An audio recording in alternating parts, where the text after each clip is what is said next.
में आती नहीं। आप सच्चे भारतीय वेशभूषा में आ जाओ, सच्चे भारतीय खान पान, सीजनल अनाज, सीजनल दालें, सीजनल सब्जियां, फल फूल मेवे, दूध मक्खन मलाई घी, ये है सात्विक आहार, ये भारत का आहार है। भारत में निरोग रहने वाले ऋषि मुनि इसी बल पर हजारों वर्ष रहते थे और तुम 50 में खेल खत्म कर रहे। दारू पी के, मुर्गा अंडा खा के तुमने जीवन के साथ खिलवाड़ किया, और जीवन ये बड़े भाग से मिलता है और तुमने इसी गंदगी में गंवा दिया, दोबारा आपको मिलेगा नहीं है। और आप हिंदू हुए, हिंदुस्तान में रहते हो, अपनी हिंदी मातृभाषा का प्रयोग करो।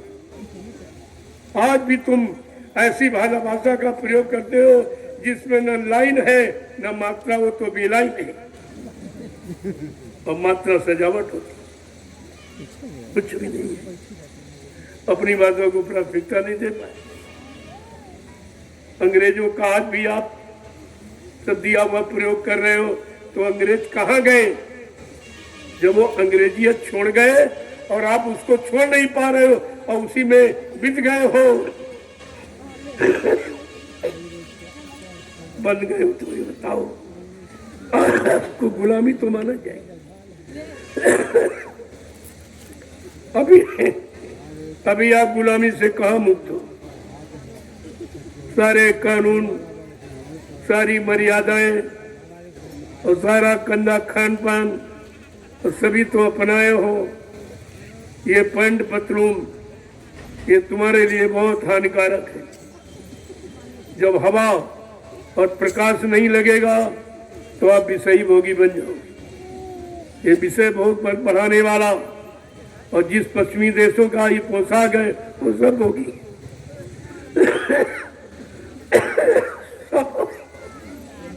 एक तरफ सब होगी है, और तुम भी अब भोगी बन गए, रोगी बन गए। योगी तो बन नहीं पाए, भोगी रोगी बन गए। तो हमारी तो प्रार्थना है, हिंदुस्तान में रहने वाले सभी वर्ग के लोगों से प्रार्थना है कि आप सच्चे भारतीय हो तो अपनी भारतीय पोशाक में आ जाइए। भारतीय पहनावा वेशभूषा जो ऋषि मुनि महात्माओं की बनाई हुई सात्विक, जिसमें मन भी नहीं खराब होता है, तुम्हारा भी मन शांत हो जाएगा, तुमको जो देखेगा वो भी शांत हो जाएगा। इसलिए अपनी भारतीय वेशभूषा में आ जाओ। नहीं, आगे आने वाले समय में तुम्हें कोई भारतीय नहीं मानेगा। भारत के रहने वाले हो और नकल विदेश की करते हो, खान पान विदेश का, पहनावा विदेश का, भाषा विदेश की, तो तुम्हें कौन मानेगा हिंदुस्तानी? तुम तब तुम्हारे पास हिंदुस्तान की कोई पहचान नहीं। जय गुरुदेव। अब लोग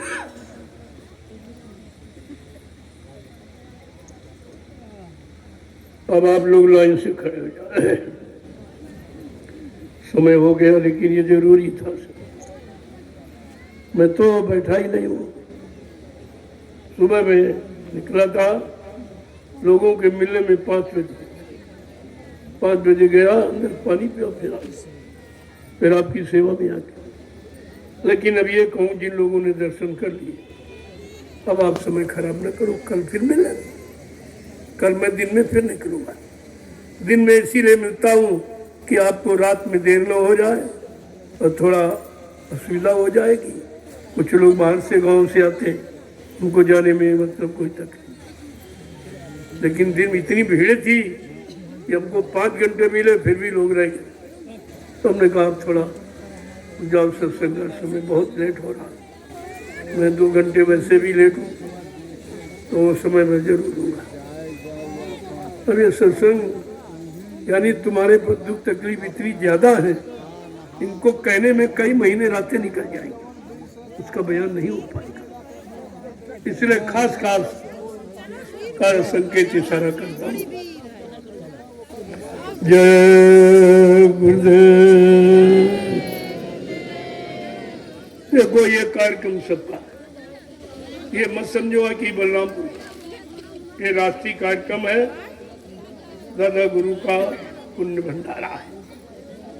दया लेने आए हो तो नुकसान करके मत, क्यों जो ये सब लगाया गया आपकी सुविधा के लिए, और राष्ट्रीय कार्यक्रम सबका है तो सबको इसमें सहयोग करना चाहिए। आप इतने लोग हो, अगर 50-50 रुपए कार्यालय में दो तो कार्यक्रम हो जाए।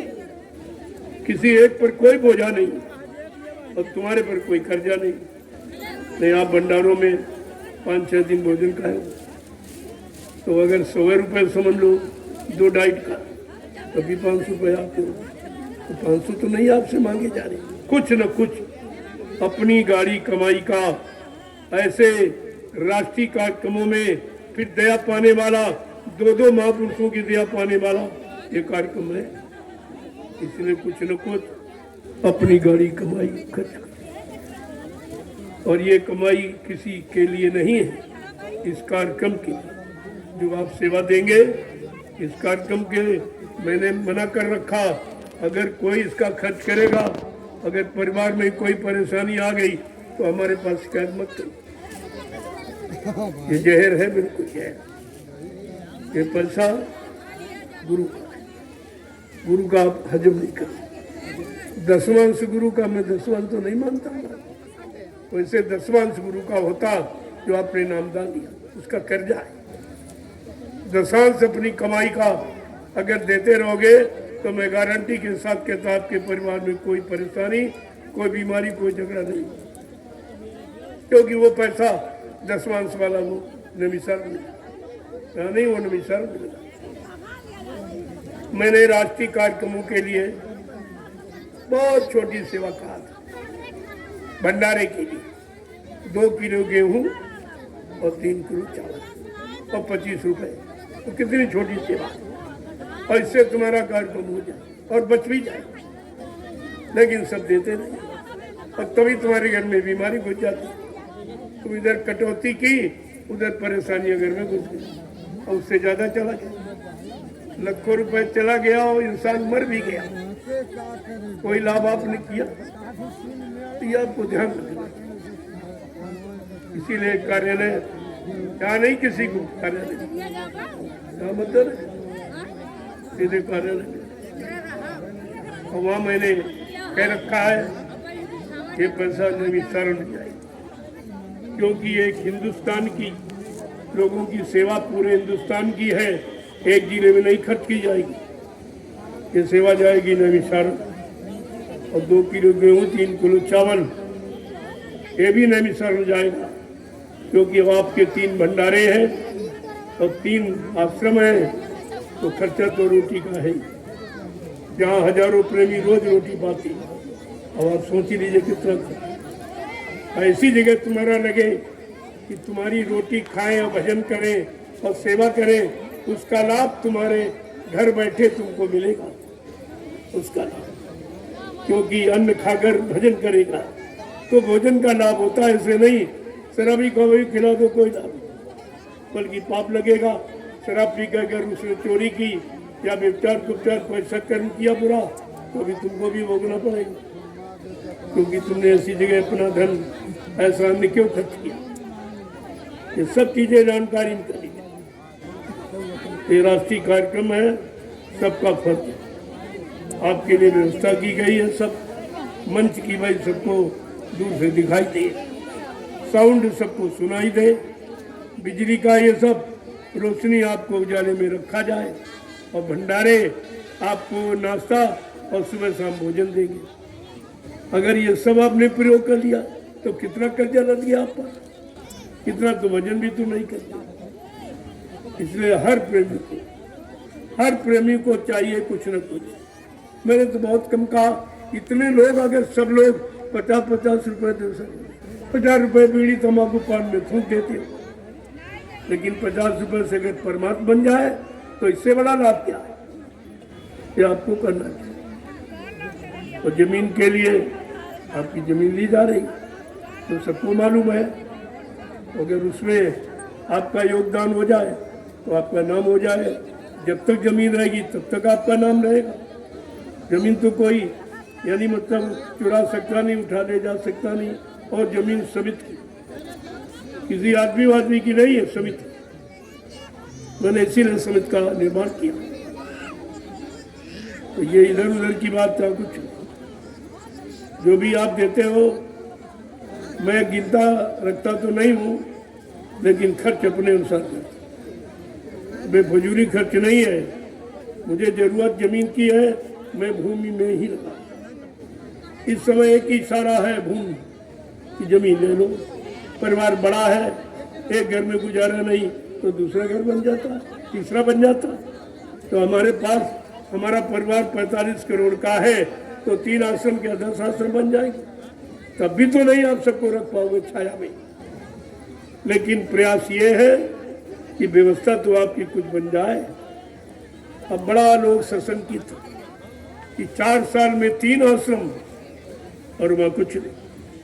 जहाँ लोग 3-3, 4-4, 5-5, 6-6 अंकों की सेवा देते वहाँ कुछ नहीं। कहाँ चला गया? ये कहाँ जा रहा है? ये सब ऐश्वर्य में जा रहा, और गुरु की सच्चाई छिपाने में ये कोर्ट कचहरी सब जगह घूस और रिश्वत दो। मैंने कहा तुम चाहे जितना घूस रिश्वत दो, मैं ये सत्य छिपने नहीं दूंगा। मेरा भी प्रयास है, मुझे अपना गुरु परिवार इकट्ठा कर लेने दो, तुम्हारा ये सब रात छिन्न भिन्न हो जाएगी। कुछ नहीं कर सकते और फंस जाओगे। मैं तो तुमसे भी कह रहा हूँ, अभी मान जाओ, अच्छी बात है। आगे फिर आपको यानी मतलब क्षमा नहीं होगी, माफी नहीं होगी, क्योंकि तुमने संगत का नुकसान, लोगों का ये 10 साल का समय तुमने खराब किया है। गुरु से अलग रखा है, गुरु के बच्चों से अलग रखा, अपने स्वार्थ में फंसाया है। लिहाजा ये सजा तुम्हें भोगनी पड़ेगी। अभी तो मैं बचने के लिए उनसे भी कहता हूँ, अरे भाई सबसे कहेंगी है, सब एक ही गुरु के शिष्य हैं, एक ही पाठशाला में पढ़े हैं, गुरु ने एक ही शिक्षा दी है। तो ये लड़ना भिड़ना किस बात?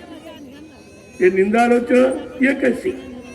ये रुपए प्रेमियों से सेवा लेकर और वो सेवा रिश्वत में देते, इनका कार्यक्रम बंद करा। बताइए, अरे सेवा सत्संग कराने में दी जाती कि सत्संग बंद कराने में सेवा दी जाती? ये भी तुम्हारे पास अकल नहीं कि हमारी सेवा कहाँ लगी। गुरु का सत्संग लोग करने में तो गुरु का विरोध है। सत्संग हमारा आपका नहीं है, गुरु का।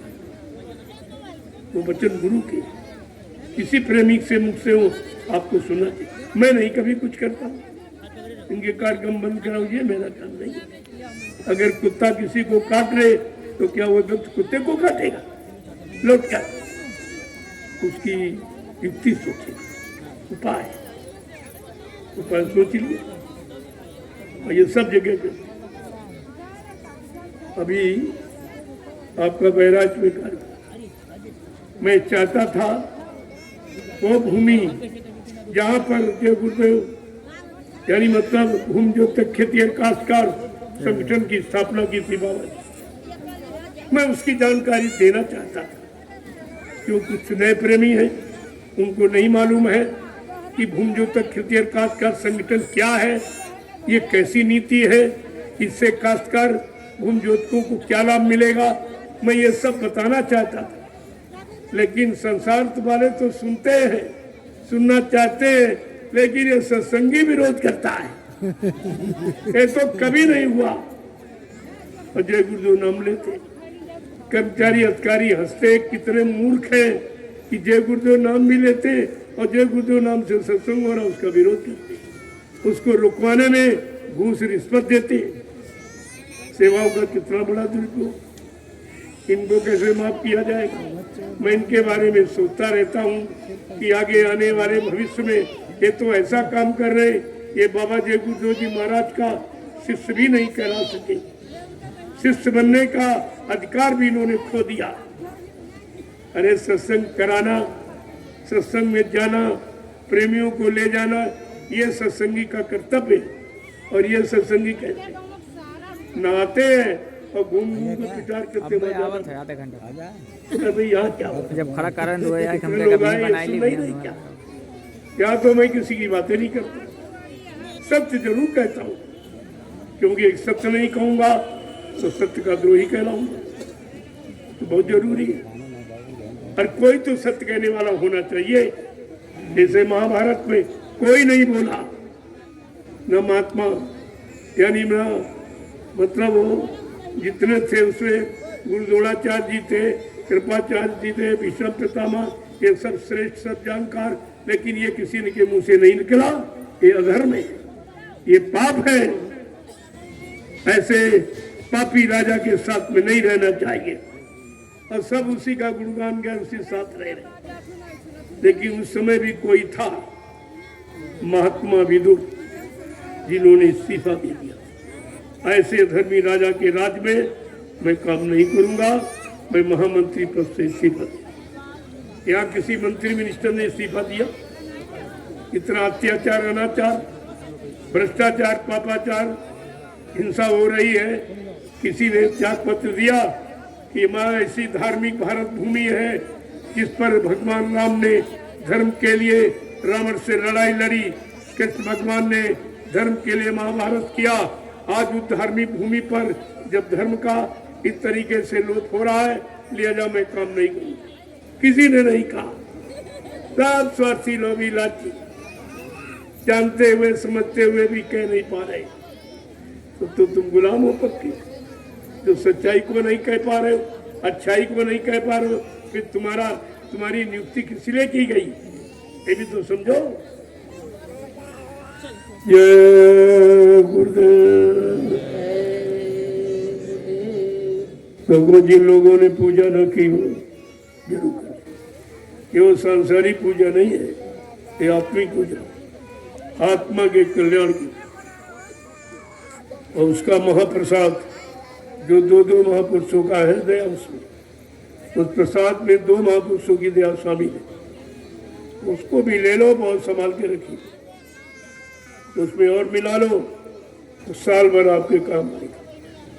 कोई परेशानी मुसीबत, लेकिन सत्य आपको शाकाहारी रहना, अंडे शराब गोश्त मांस मछली से दूर, निंदा आलोचना बुराई से दूर, दूसरे के धन स्त्री से, ये परहेज है। अगर आप परहेज करें, मैं दावे के साथ कह रहा हूं कि आपको यहाँ कोई बीमारी, कोई परेशानी नहीं है। शाकाहार बस एक ही काम तो है। हम कोई परिवार तो छोड़ते आपका नहीं, बाल बच्चों से अलग करते नहीं, खेती दुकान दफ्तर बंद कराते नहीं, कोई जात पात आपकी बिगाड़ते नहीं, केवल कहते आप शाकाहारी हो जाओ तो कुदरत से प्रार्थना कर दी जाएगी, तुम्हें परेशानी बीमारियों से मुक्त करा दिया जाए।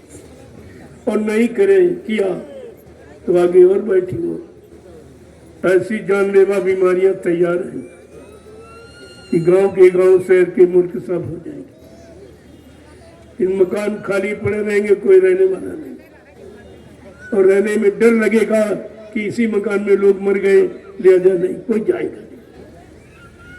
आज आप 1-1 इंच जमीन पे झगड़ा करते हो क्योंकि आपको अपना भविष्य दिखाई नहीं देता। इसलिए देखो, महात्मा सबके, ना उनकी कोई जाति है, ना उनका कोई व्यक्तिगत धर्म है, उनकी केवल मानव जाति है और मानव ये धर्म है। और मानव धर्म के लिए मानवता, इंसानियत जरूरी है, उसी की स्थापना में लगे। लिहाजा उनका कोई नाम नहीं है, उनका कोई गांव नहीं है, और उससे सारा हिंदुस्तान उनका घर है। यही मेरा मकान है। उनसे कर्मचारी ने पूछा, भाई आपका घर? हमने कहा हिंदुस्तान। अरे मेरा हिंदुस्तान मेरा घर है, इसीलिए मैं रह रहा हूँ। हिंदुस्तान मेरा घर है और हिंदू मेरी जाति है, हिंदू मेरा धर्म है। बाकी क्योंकि जात पात पूछे नहीं कोई, और हरि का भजन सो हरि का। महात्मा की, गुरु की कोई जाति, और वैसे जाति आप कहीं नहीं पूछते। बाजार में जाते हो सौदा लेने, किसी की जात पूछते हो? सब्जी वाला है, बर्तन वाला है, कपड़े वाला है, क्या किसी से जात पूछते हैं आप? कोई कर्मचारी अधिकारी है, क्या उसकी जात पूछते हो? प्रधानमंत्री, मुख्यमंत्री, क्या उसकी कोई जात पूछता है? अरे ये सब कर्म क्षेत्र है, यहाँ कर्म ही सब कुछ। और जिसका जैसा कर्म और वैसी उसकी जाति बना लेते। लकड़ी का काम कर रहा तो बढ़ाई कह दोगे, क्या बढ़ाई उसका नाम है? शरीर का नाम तो कुछ और है, लेकिन काम देख कर नाम है। इसलिए मेरा काम जय गुरुदेव प्रभु नाम का प्रचार करना, ये मेरा काम है। और एक आश्रम नैमिषारण्य में है, ये मेरा परिचय है। जो परिचय पूछते मैं मंचे से बता देता हूँ। एक आश्रम छोटा सा नैमिषारण्य, ये मेरा रुकने का स्थान है। जब कभी इधर उधर प्रचार से खाली हो तो वहां पहुंचे। और मेरी मानव जाति है और मानो मेरा धर्म है, बस यही पहचान, और क्या पहचान। जय गुरुदेव नाम का प्रचार करता हूँ तो लोग जय गुरुदेव बाबा कह देते। न मैं बाबा, न महात्मा, न संत, न गुरु है, कुछ नहीं। यहाँ ये बनने वाला काम नहीं है, यहाँ काम करने वाला है। काम से नाम होता है, बनने से लिखने से नाम नहीं होता। यहाँ सब लिख रहे हैं, कोई संत लिख रहा, कोई सदगुरु लिख रहा, कोई महाराज लिख रहा, कोई सरकार लिख रहा। मैं तो ऐसा कुछ नहीं, क्योंकि मैं कुछ हूँ नहीं, क्यों झूठा भाई क्यों लिखूं? न मैं महात्मा हूँ, न गुरु हूँ, न संत हूँ। मैं तो एक बहुत छोटा, तुमसे बहुत छोटा एक सेवादार हूँ, जो आपकी सेवा कर रहा हूँ निरंतर। और सेवा के बदले आपसे कुछ नहीं लेता हूँ, केवल लंगोटी और रोटी, बस, इसके अलावा कुछ। अब ये बहू बेटियां हैं तो इनके लिए मर्यादा के लिए कपड़े पहन लेता हूँ, नहीं तो हमारी पोशाक केवल लंगोटी, लंगोटी सिवा कुछ। मैं 20 साल लंगोटी में ही रहा, कोई कपड़े नहीं। लेकिन जब कोई काम सिद्ध हो जाता है, जिसके लिए जो कपड़ा धारण किया गया, जब काम सिद्ध हो गया, कंट्रोल नियंत्रण, तो उसकी भी जरूरत नहीं, उसकी भी जरूरत नहीं। इसीलिए आपसे वस्त्र की प्रार्थना करता हूँ कि आप अगर भारतीय हो तो भारतीय वेशभूषा में आ जाओ। अब भी आपके मन का सुधार हो जाए।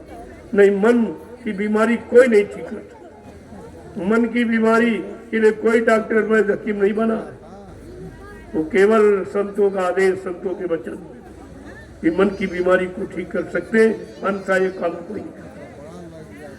जय गुरुदेव। अब आप लोग वहाँ प्रसाद ले लीजिए। वैसे मैंने प्रसाद भी दिया सबको आज, और तुम्हारा सबका दर्शन भी किया, और तुम सबको प्रणाम भी किया। अब कुछ लोग जो बच गए वो तो आ जाए, नहीं कल फिर मिलूंगा आपसे। तो रात काफी हो गई, संदेश जरूरी है, मिलना जुलना एक बार वही बहुत है। तुम 1000 बार देखो कोई लाभ नहीं, अब वो एक बार तुमको देख ले सब लाभ, क्योंकि दया दृष्टि उनकी, तुम्हारे में दया दृष्टि नहीं।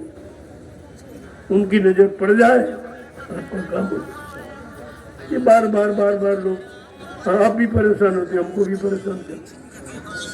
अरे देने वाला एक ही बार में दे देगा, और तुम वहीं बैठे रहो, वहीं से फेंक देगा।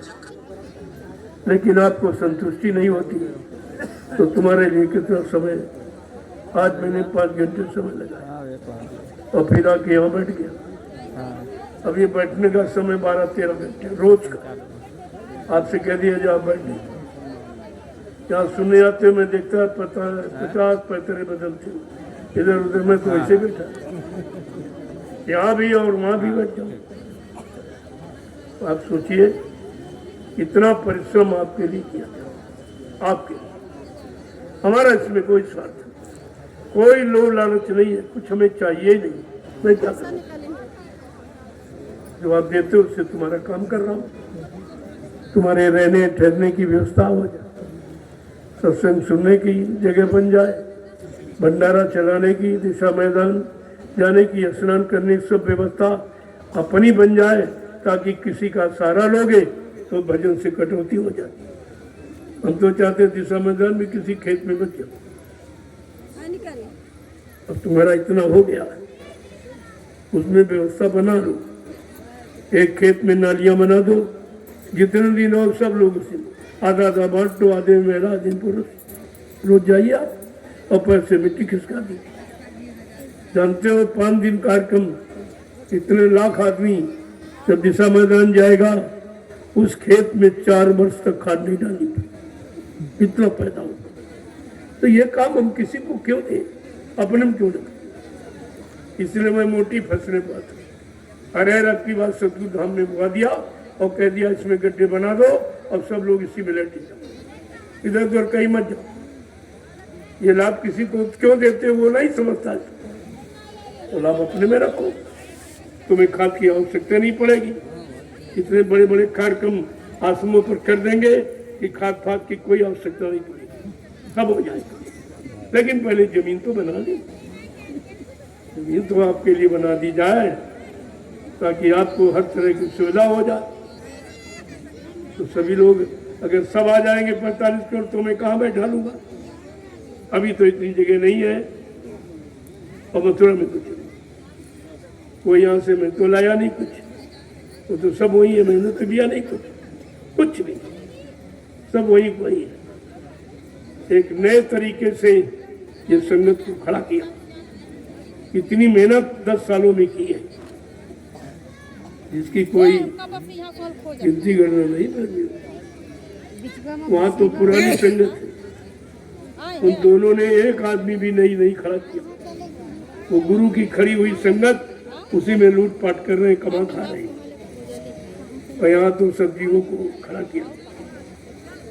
ये नई व्यवस्था है, वो पुरानी है। वहाँ तो जाना होना चाहिए ज्यादा। भाई अगर तुम्हारे पास पुरानी रकम माँ बाप की है तो तुम जल्दी काम कर लोगे, उन्नत कर लोगे कि तुम्हारे पास संपत्ति है। यहाँ तो कुछ नहीं था, अकेले चलता था और गाड़ी किराए की, कभी कभी किराए भी नहीं निकलता, तो भी नहीं थे, कोई देने वाला नहीं था।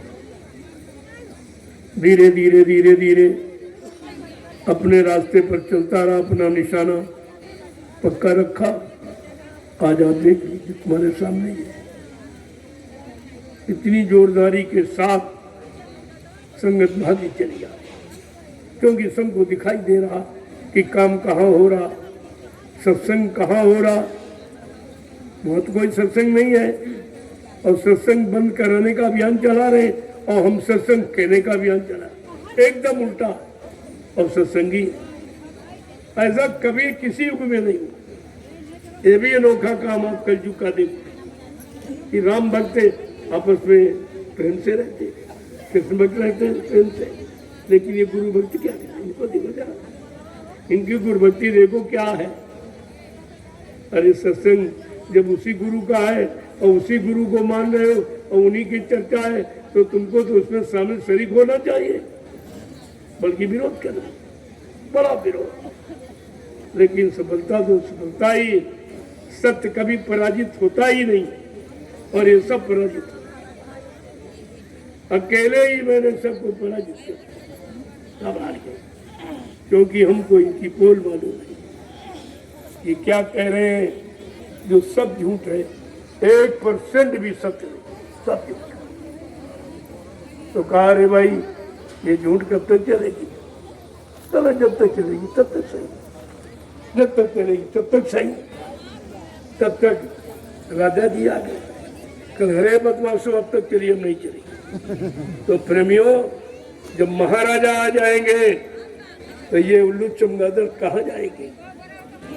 अभी तो इनकी समझ में आता ही नहीं, क्योंकि इन्होंने झूठा प्रचार किया, बाबा जी चले गए तो अपनी मनमानी कर रहे, और इनको नहीं मालूम है कि महापुरुष कहाँ है, कहाँ बैठा है, अध्यात्म की जड़ें इतनी मजबूत बना रहा है जिसको कोई हिला नहीं सकता। अभी इन्हें पता ही क्या। जय गुरुदेव। चलो प्रेमियों, समय हो गया, कल भी आप रात भर जगे हो, लेकिन वो समय तुम्हारा प्रार्थना पाठ में गया, अच्छे काम में गया, बुराई निंदा से दूर नहीं हो, कितना बड़ा काम। और वायुमंडल में इस नाम का पूरा प्रचार हो गया, जितना प्रदूषण था वो खत्म हो गया।